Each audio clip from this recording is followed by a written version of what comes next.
Bonjour à toutes et à tous, bienvenue à cette nouvelle vidéo de mathématiques où on a une équation à résoudre, donc à résoudre dans C.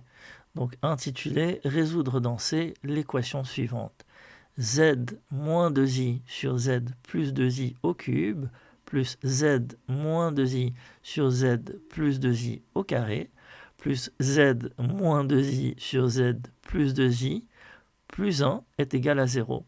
Donc on voit qu'on a une redondance de z moins 2i sur z plus 2i.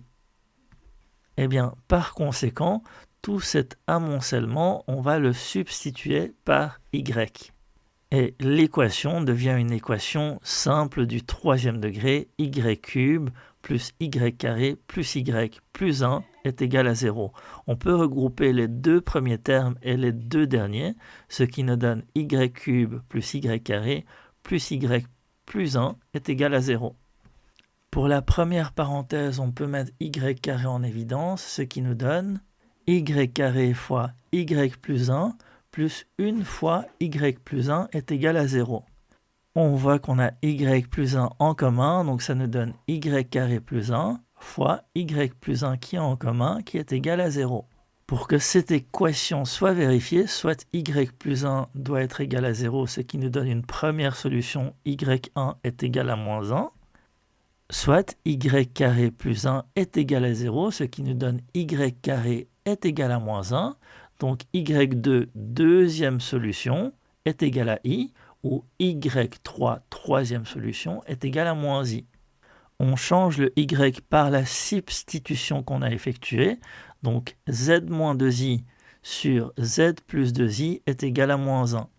Et bien évidemment, on n'oublie pas les conditions d'existence, le dénominateur ne peut jamais valoir 0. Donc z plus 2i est différent de 0, donc z doit absolument être différent de moins 2i.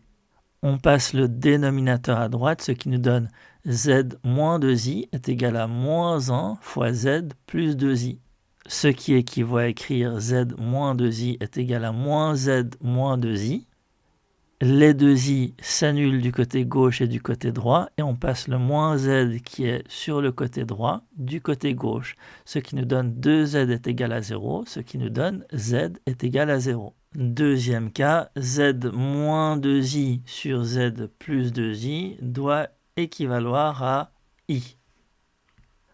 On passe encore une fois le dénominateur z plus 2i à droite, ce qui nous donne z moins 2i est égal à i fois z plus 2i. Et on distribue, donc z moins 2i est égal à iz plus 2i carré. Sachant que par définition i carré est égal à moins 1, on peut réécrire cela par z moins 2i est égal à iz moins 2. On met tous les termes en z à gauche de l'équation, ce qui nous donne z moins iz est égal à 2i moins 2. Ce qui va nous permettre de mettre z en évidence, donc z fois 1 moins i est égal à 2i moins 2. Comme le 1 moins i multiplie du côté gauche, si on veut le faire passer du côté droit, eh bien il va diviser. Et on arrive à la solution que z doit être équivalent à 2i moins 2 sur 1 moins i. Alors l'astuce ici, c'est qu'on voudrait bien avoir 1 moins i au numérateur. Donc si on met 2 en évidence, ça va nous donner 2 i moins 1, donc l'opposé de 1 moins i. Par conséquent, on va mettre moins 2 en évidence, comme ça on aura du 1 moins i au numérateur, ce qui nous donne moins 2 fois 1 moins i sur 1 moins i. Et on peut supprimer donc les 1 moins i au numérateur et au dénominateur, ce qui nous donne réponse finale z égale moins 2. Alors on aurait pu arriver à la même réponse en procédant différemment, donc z moins 2i, et on va distribuer i avec le z plus 2i. Donc z moins 2i est égal à i fois z plus i fois 2i.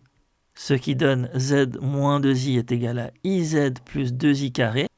Sachant que i carré vaut moins 1, eh bien ça donne z moins 2i est égal à iz moins 2. Et partant du postulat que z est un nombre complexe quelconque, on peut le remplacer par a plus bi. De ce fait, l'équation devient a plus bi moins 2i, qui est égal à i fois a plus bi moins 2. Je développe le tout, ça donne a plus bi moins 2i est égal à ai plus bi carré moins 2. Je simplifie un petit peu en sachant que i carré est égal à moins 1 et je mets tous les termes indépendants et les termes en i ensemble, donc du côté droit et du côté gauche. Ça donne a plus b moins 2 fois i est égal à moins b moins 2, donc le moins b c'est le bi carré, donc est égal à moins b moins 2 plus ai.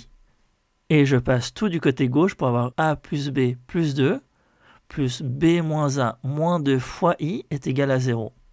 Alors pour que cette équation soit vraie, donc les parties réelles, donc la partie réelle a plus b plus 2 doit valoir 0, et la partie imaginaire b moins a moins 2 doit aussi valoir à 0.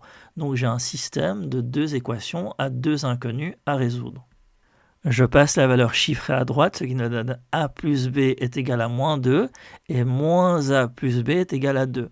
Alors si je fais la sommation directe, eh bien je vois que les termes en a disparaissent et il me reste 2b est égal à 0. Donc b est égal à 0 et par conséquent a est égal à moins 2. Je rappelle que a est la partie réelle du nombre complexe et b la partie imaginaire. Donc il n'y a pas de partie imaginaire, il y a simplement une partie réelle qui doit valoir a moins 2. Et donc on arrive exactement à la même solution qu'on avait trouvée, z doit valoir moins 2. On passe à la troisième solution y3, donc z moins 2i sur z plus 2i est égal à moins i. Je passe le dénominateur à droite, ce qui me donne z moins 2i est égal à moins i fois z plus 2i. Je développe, je distribue, z moins 2i est égal à moins iz moins 2i carré. Alors i carré vaut moins 1, donc moins 2i carré vaut plus 2. Alors je saute des étapes, évidemment, vous pouvez faire des calculs plus précis si vous le souhaitez. Dans ce cas-ci, l'étape suivante est de mettre tous les termes en z à gauche de l'égalité et tout le reste à droite de l'égalité en effectuant des simplifications, bien évidemment. Donc ce qui va nous donner z fois 1 plus i est égal à 2 fois 1 plus i. Et on peut simplifier par 1 plus i, ce qui nous donne z est égal à 2. Alors on peut voir que la deuxième solution et la troisième solution sont identiques, hormis le signe qui change. Pourquoi? Parce que ça doit égaler i pour la deuxième solution et ça doit égaler moins i pour la troisième solution. Donc il y a simplement un changement de signe. Solution pour la troisième équation, z est égal à 2. Et donc, résumé des trois solutions, pour y égale moins 1, z égale 0, pour y égale i, z égale moins 2, et pour y égale moins i, z égale 2. Solution finale, z doit appartenir à 0 et plus ou moins 2. Voilà, ceci clôt cette question. Abonnez-vous et likez si le contenu vous a plu, et je vous dis à très bientôt pour la suite.